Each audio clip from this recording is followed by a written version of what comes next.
Hey folks, today we're going to talk about accountability.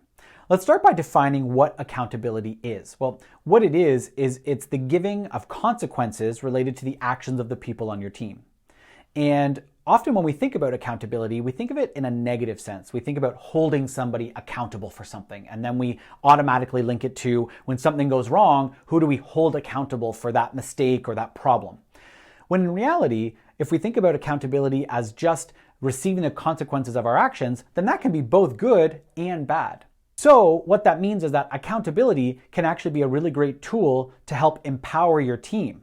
So in some future videos, we're going to be sharing some tips with you to increase the accountability on your team.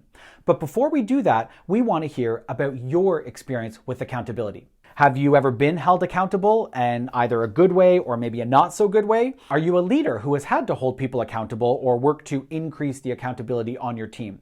Or maybe you inherited a team that didn't have very much accountability. So we'd love to hear from you and all about your experiences with accountability.